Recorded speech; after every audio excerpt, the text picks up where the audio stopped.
Before the great flood, when the world was still new and pure, the heavens watched in perfect order. Humanity was young and innocent, so God, in His wisdom, chose guardians to watch over them, 200 angels to guide and protect the children of earth. They were called the Watchers, the sons of heaven. One day, God spoke, "Go now, my watchers, guard the world I have made.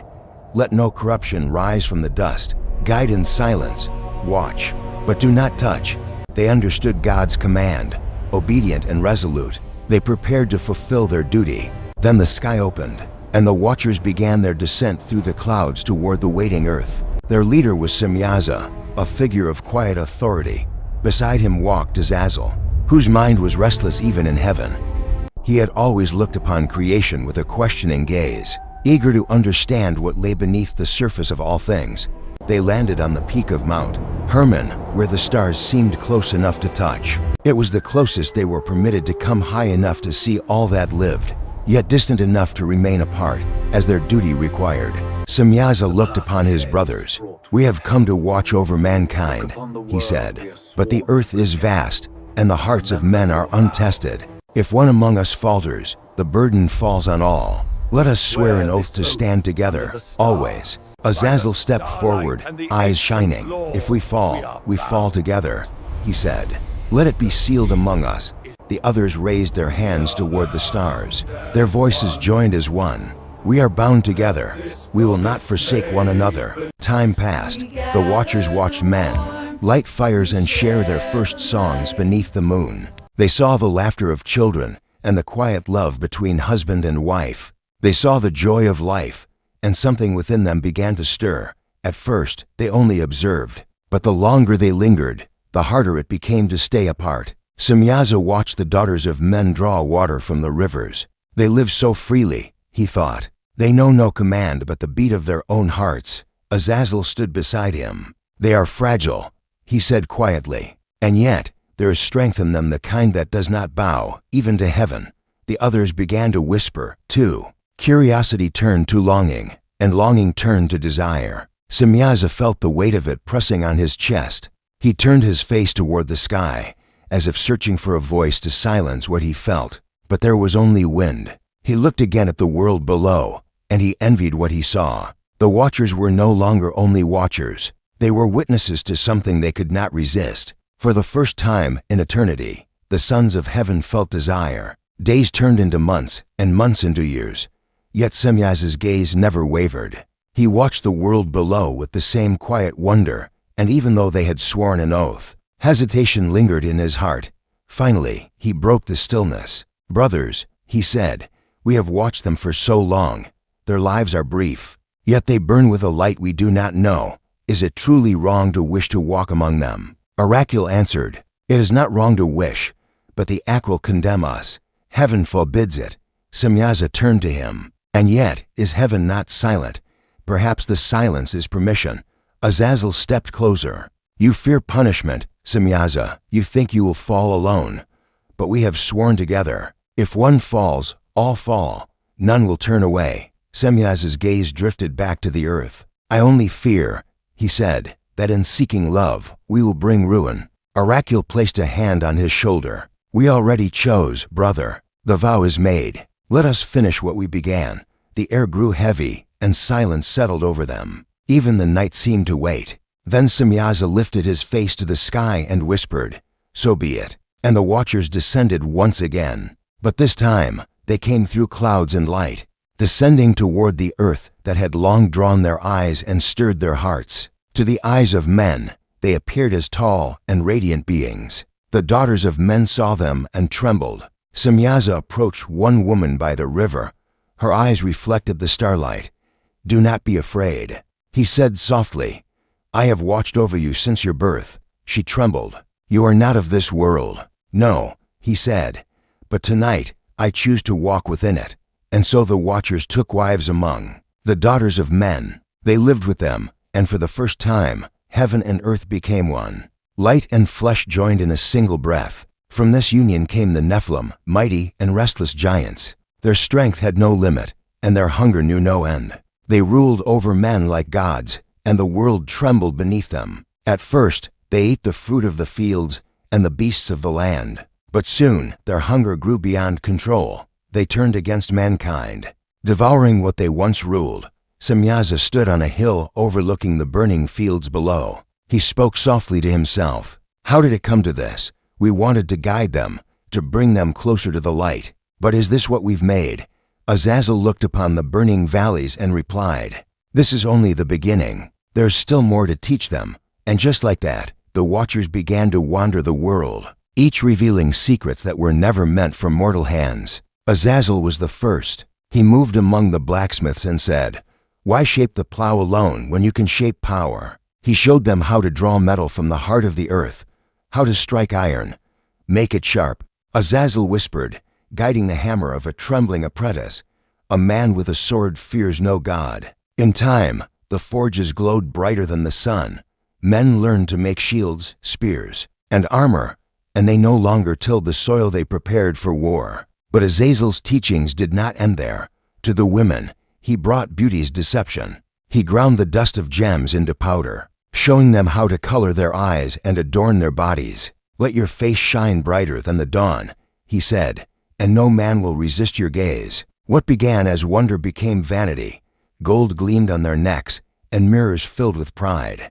Desire, once innocent, turned to hunger. From the mountains, Oracle descended and taught the knowledge of the earth, how roots could heal, poison, or bind the mind in dreams. Every plant hides two faces, he said, one to give life, one to take it. Barakiel lifted his eyes to the night and traced patterns in the stars.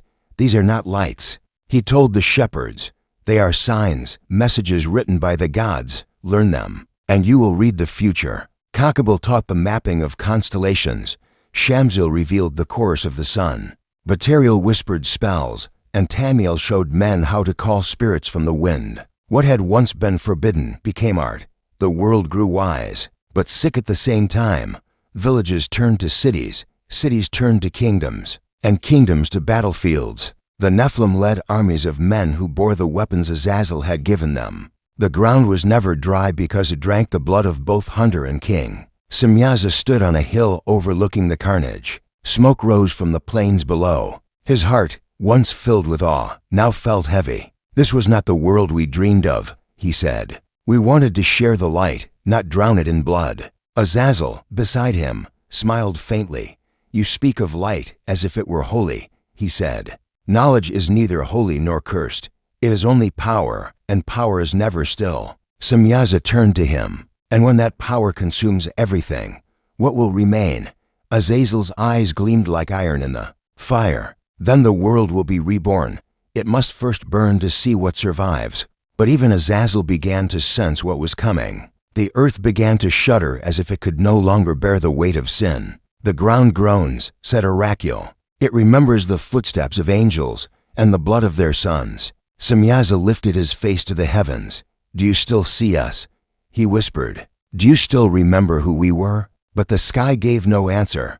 Above the burning world, the archangels Michael, Gabriel, Raphael, and Uriel stood before the throne, watching the chaos below. Smoke rose from the valleys, and the cries of men echoed through the clouds. The earth, once green and alive, was drowning in its own blood. Michael was the first to speak. Lord, he said, the world you made cries out in pain. The rivers run red, and the hearts of men have turned to stone. Gabriel stepped forward.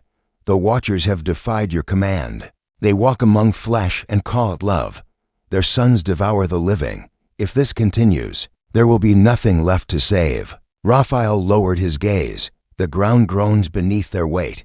Even the wind carries their corruption. Every breath of the earth has become a curse. Uriel raised his hand toward the horizon. If we remain silent, their sin will spread beyond the earth.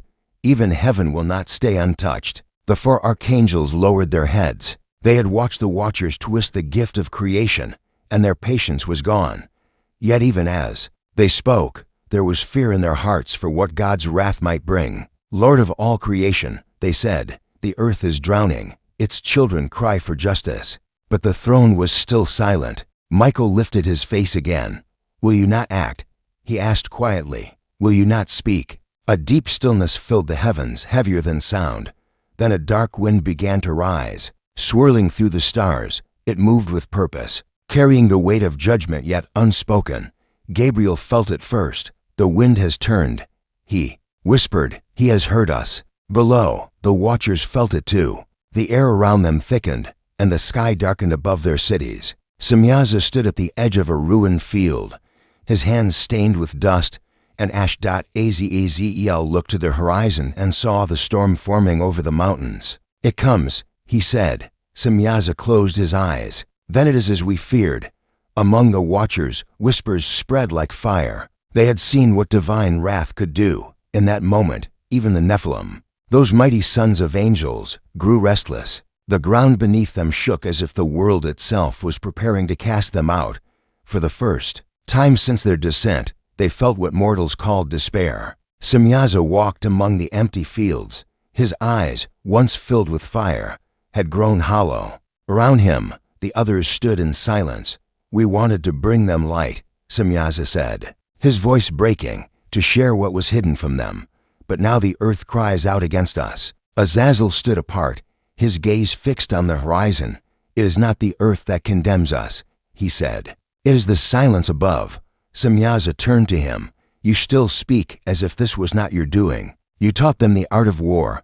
You placed blades in their hands and pride in their hearts. Azazel's expression did not change. And you taught them love. He replied coldly, tell me, which of us caused more ruin? Semjaza fell silent. Then one of the watchers fell to his knees. We cannot bear this, he said. Heaven has turned away from us. Another voice followed. Trembling with fear, we must seek mercy. Perhaps if we plead, he will hear us. Semjaza looked toward the heavens, the clouds swirling like dark water. We have prayed, he said. We have cried out, but the sky gives no answer. Azazel shook his head. He does not listen to fallen things. Then Oracle spoke. But there is one who still walks in his favor, a man among men, a righteous one. Who? Semjaza asked. Enoch, Oracle said, the son of Jared, the one who walks with God. At the sound of that name, the others looked up. Hope flickered faintly in their eyes. Let him speak for us, Oracle continued. He still hears the voice of the Most High, if he pleads. For us, perhaps the Lord will remember what mercy is. Semjaza hesitated. The thought of kneeling before a man made of dust felt unbearable. But their fate was sealed if they did nothing. So be it, he said finally. Let Enoch be our voice. That night, Enoch walked alone through the valley. His hair was white as moonlight. He had heard the cries of the watchers before they spoke them aloud. When he reached the foot of Mount Hermon, the watchers descended to meet him. Their great wings shadowed the earth, and even the mountains seemed to tremble under their presence.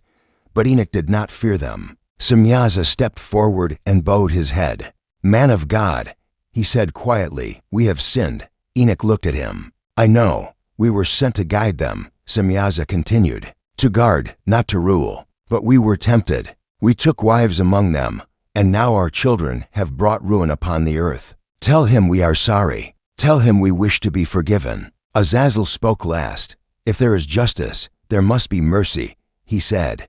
We ask not for heaven, only for peace. Enoch looked at them for a long moment. Then he said, you wish me to plead with the Almighty? Yes, Semjaza said. Go before him, speak our names, beg him to remember that once we were his sons. Enoch nodded slowly.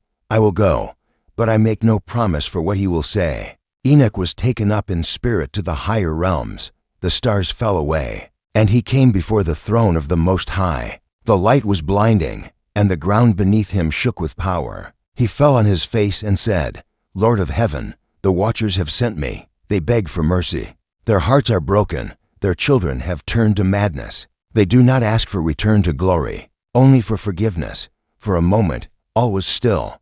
Then the voice of the Lord filled the heavens. Like a storm, Enoch, righteous son of man, hear my words. These watchers were not made to dwell with flesh. They have defiled my creation and revealed secrets that were never meant for mortal hands. You shall say to them, you were in heaven, but now you are of the earth. Enoch bowed his head. Then the Lord spoke again. They ask that I forgive them. But it is not their place to pray for men, nor man's place to pray for them. You shall tell them this. You were not appointed to intercede for mankind, but mankind for you. The heavens shook. Then the voice continued, "Tell Semjaza and his companions that their offspring, the giants of the earth, will perish by their own hands. The earth will be cleansed by flood and fire. As for them, bind them in the valleys of darkness, beneath the mountains of the earth, until the day of judgment." When Enoch returned, the watchers were waiting. Their faces were desperate for a word of hope. But Enoch's expression was grave. Semjaza stepped forward. What did he say? Enoch's voice was steady. "He has spoken. Your children will be destroyed. You will be bound in the earth until the final day. There will be no mercy." The watchers fell silent. Some wept openly, others stood still, frozen in disbelief. Azazel clenched his fists. "So even repentance means nothing." Enoch looked at him. "You knew the command. You chose to break it. You taught men what they were not meant to know. You gave them pride. And in that pride they will destroy themselves. This is not punishment alone. It is consequence." Semjaza sank to his knees. "Then it is over." "Yes," Enoch said softly. "The flood will come, and with it, the end of all you built." He turned to leave, but paused once more. "You wanted to walk among them," he said quietly. "Now you will lie beneath them." Enoch's figure faded into the mist, leaving the fallen angels alone with their fate. Semjaza bowed his head, his voice barely a whisper. "We sought love," he said, "and found damnation." Beside him, Azazel stared into the darkening sky. "Perhaps," he said, "he will still need us when the world begins again." The silence that followed Enoch's message did not last long. From beyond the veil of light, 4 great archangels descended: Michael, Gabriel, Raphael, and Uriel, each bearing the command of the Almighty. The skies split open with thunder as they came. They were not coming as messengers now, but as instruments of justice. Below them, the world was in ruin. The Nephilim roamed the valleys, towering above the trees, their roars shaking the mountains. The watchers stood helpless as the earth itself seemed to rise against them. Michael's voice broke the silence. "It is time." Raphael was the first to move. He descended into the heart of the desert, where Azazel wandered among the wreckage of his creation. Around him lay the broken tools of war, the shattered blades, the rusted armor, the ashes of men. Azazel looked up. "So the healer comes to bind the teacher," he said. But Raphael's reply was calm. "You have taught enough." With a single motion, he struck the ground, and chains of living light burst from the sand, wrapping around Azazel's arms and wings. The angel struggled, but the chains only tightened. Raphael lifted him high above the earth and cast him into the desert of Dudale, a barren place of stone and darkness. "Here you will remain," Raphael said, "until the fire consumes all impurity." The ground opened beneath Azazel, swallowing him whole. Far from there, Gabriel stood upon the battlefield where the Nephilim raged. Gabriel raised his hand toward the heavens.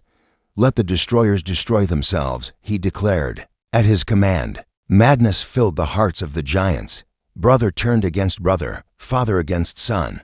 The cries of the Nephilim filled the air until none were left to cry. High above, Michael descended to the mountains where Semjaza and the remaining watchers had gathered. Semjaza lifted his face to the sky. "Do what you must," he said. "We will not resist." Michael's gaze softened, for he had once called Semjaza brother. "You were made to guard creation," he said quietly, "not to possess it." Then he stretched forth his hand, and chains of flame fell from the sky, binding Semjaza and all who had followed him. The earth split beneath their feet, opening into a vast abyss, Tartarus. Michael said, "The shadow beneath the world.